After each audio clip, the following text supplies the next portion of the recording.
Hello all, welcome to the channel and welcome to the course on matrices and determinants of IIT JEE। तो आज अपन start करेंगे triangular matrix, right. सो अपन करते types of matrix और उसी के अंदर अभी स्टार्ट करेंगे ट्रायंगुलर मैट्रिक्स।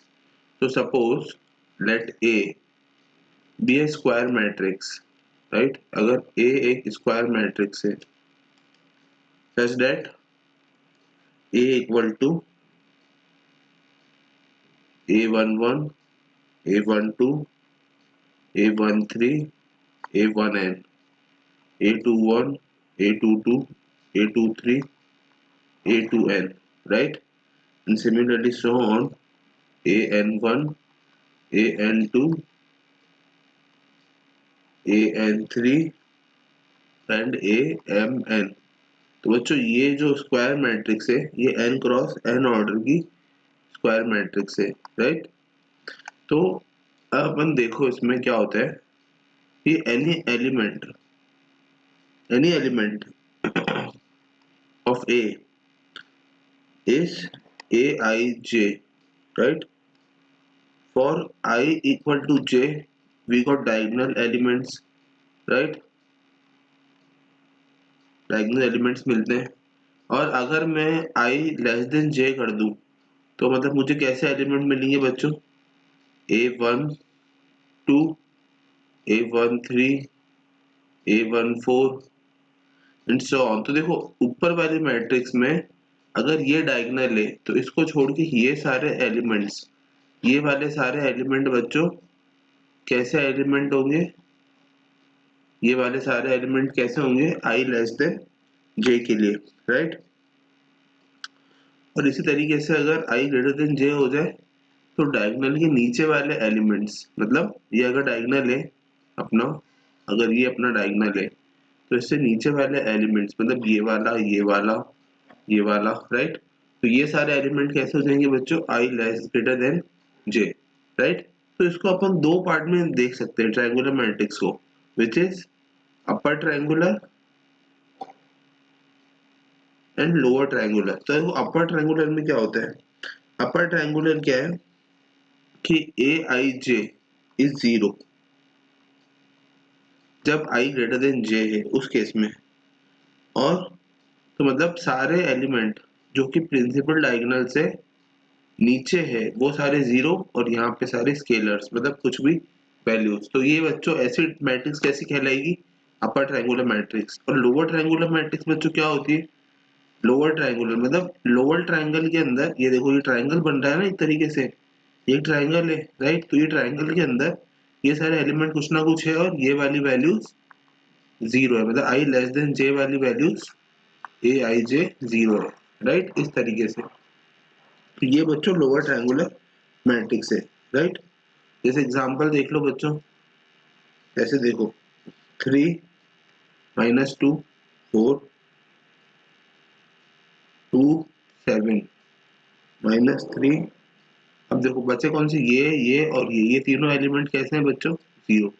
तो बच्चों ये वाली मैट्रिक्स कैसी? अपर ट्रायंगुलर मैट्रिक्स, राइट। सिमिलरली अगर लोअर ट्रायंगुलर मैट्रिक्स की बात करें तो देखो 2 4 6 3 2 2 8, ठीक है। और ये वाले एलिमेंट कैसे हैं बच्चों? जीरो। ये ट्रायंगुलर कैसे है? जीरो। तो अल्टीमेटली, एक मिनट को चार बढ़ हुई है, ये 2 हटा दो, राइट। 286, राइट हो गए। तो ये वाला बच्चों कैसा है? Lower triangular matrix, right. अब बात करते हैं बच्चों नेक्स्ट इंपॉर्टेंट कंसेप्ट की। ये था नंबर 10, ठीक है। अब बात करते हैं नंबर 11 की। तो वो है transpose transpose of a matrix. देखो ट्रांसपोज क्या होता है बच्चों? इंटरचेंजिंग रोज एंड कॉलम्स, उसको ट्रांसपोज बोलते हैं। जैसे मैंने लिखा ए बराबर 1 2 3 4 5 6 7 8 9, इस तरीके से। तो बच्चों ए ट्रांसपोज मतलब ए पे टी, ऐसा वो बच्चों क्या हो जाएगा? 1 4 7 2 5 8 और 3 6 9, मतलब अपन ने क्या करा, रोज को इंटरचेंज कर दिया कॉलम से, राइट। तो बच्चों वो मैट्रिक्स क्या होगी, ट्रांसपोज मैट्रिक्स, राइट, सिंपल। अब देखो प्रॉपर्टीज की अगर बात करें, इसमें इंपॉर्टेंट प्रॉपर्टीज होती है कुछ। तो देखो प्रॉपर्टीज की अगर बात करें तो प्रॉपर्टीज क्या होती है बच्चों, ए ट्रांसपोज का ट्रांसपोज वो हमेशा ए के बराबर होता है, ए प्लस बी का ट्रांसपोज वो होता है A transpose plus B transpose, right.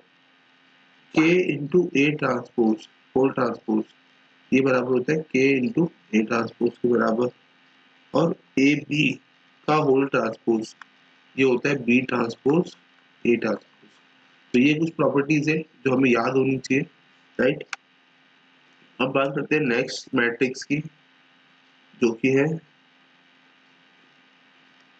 Symmetric matrix. देखो सिमेट्रिक मैट्रिक्स क्या होती है, जहाँ पे ए ट्रांसपोज बराबर ए आ जाए, मतलब ए का ट्रांसपोज ए के बराबर आ जाए, राइट।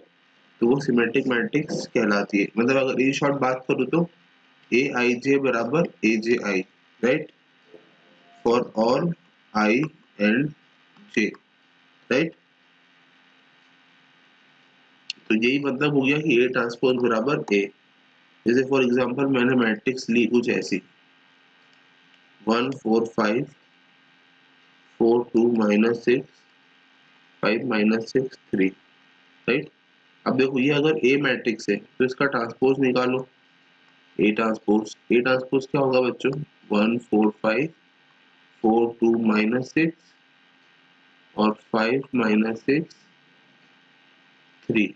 तो अल्टीमेटली ये दोनों मैट्रिक्स कैसी है बच्चों, एक जैसी दिख रही है, मतलब ए ट्रांसपोज बराबर ए है। तो ऐसी मैट्रिक्स बच्चों सिमेट्रिक मैट्रिक्स कहलाती है। जैसे नाम से बड़ा सिमेट्रिक मतलब वो किसी के अलोंग सिमेट्रिक है, तो वो अलोंग द एलिमेंट्स सिमेट्रिक होती है, राइट। इस तरीके से बात कर लेते हैं बच्चों स्क्यू सिमेट्रिक मैट्रिक्स की। नाम आ गया स्क्यू, स्क्यू सिमेट्रिक मैट्रिक्स। तो बच्चों स्क्यू सिमेट्रिक मैट्रिक्स कैसी मैट्रिक्स होती है, यहाँ पे ए ट्रांसपोज बराबर माइनस ऑफ ए आ जाए, राइट। इस तरह की मैट्रिक्स को स्क्यू सिमेट्रिक मैट्रिक्स कहते हैं, राइट। अब देखो important concept, every matrix can be represent as the sum of symmetric and skew symmetric matrices।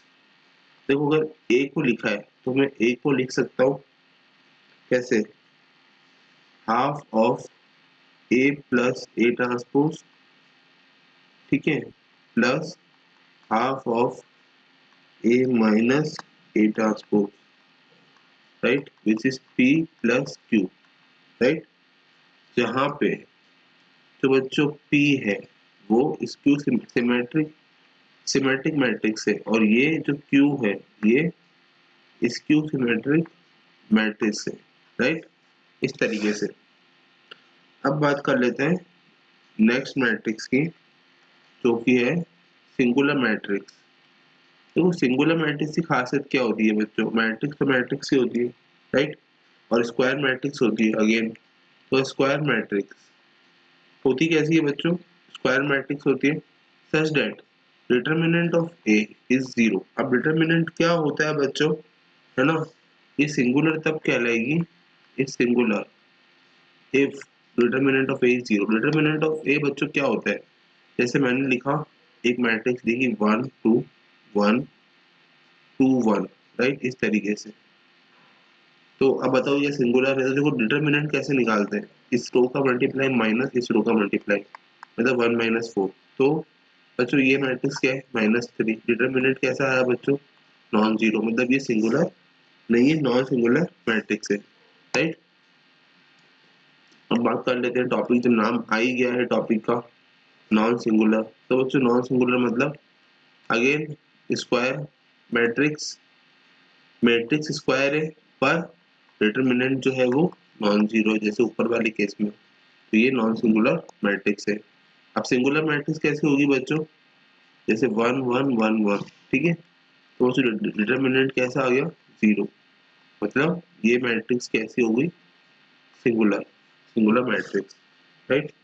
अब बात करते हैं लास्ट मैट्रिक्स की, जो कि है ऑर्थोगोनल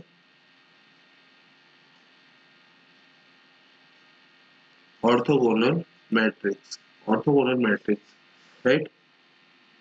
ऑर्थोगोनल मैट्रिक्स में क्या खासियत होती है बच्चों, स्क्वायर मैट्रिक्स होती है such that A into A transpose ये बराबर आई आ जाता है, right, identity matrix.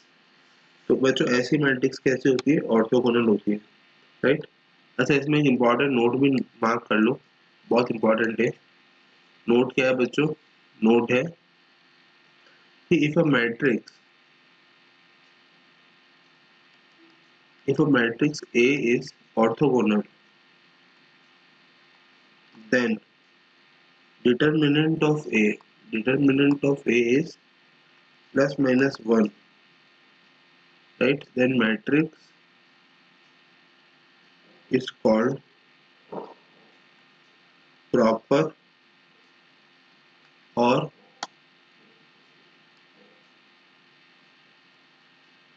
improper orthogonal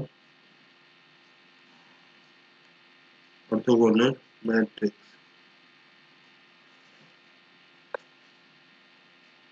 तो प्रॉपर कब कहलाएगी, तो determinant of A plus one हो, और इम्प्रॉपर कब कहलाएगी, determinant of A minus one हो, राइट। तो उस केस में ये ऑर्थोगोनल मैट्रिक्स कहलाती है।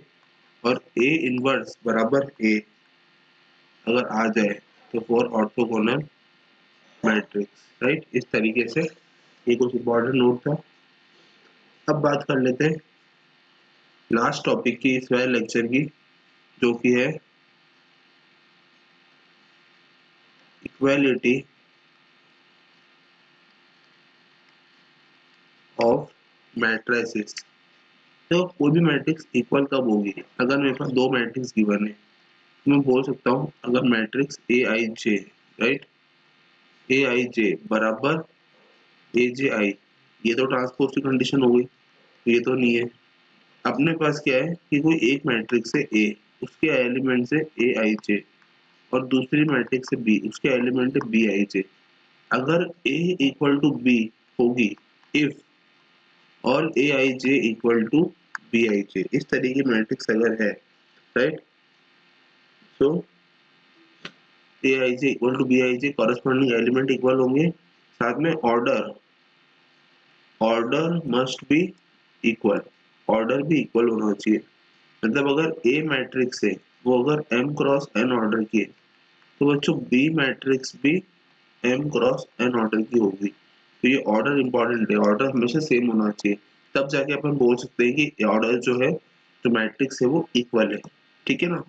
जैसे इसमें क्वेश्चन किस तरीके आते हैं बच्चों, देखो क्वेश्चन समझो। क्वेश्चन किस तरीके से आता है, जैसे मैंने लिखी एक matrix x plus 3 2y plus x z minus 1 और 4w माइनस 8, राइट। और ये मैट्रिक्स मैंने बोल दिया कि ये मैट्रिक्स इस मैट्रिक्स के बराबर है, इस मैट्रिक्स के बराबर है। मतलब क्या करना है मुझे, सिंपली a11 को a21 a b11 के बराबर करना है। मतलब x प्लस 3 को माइनस एक्स प्लस 1, मतलब ये कितना हो गया 2x बराबर माइनस 2, राइट।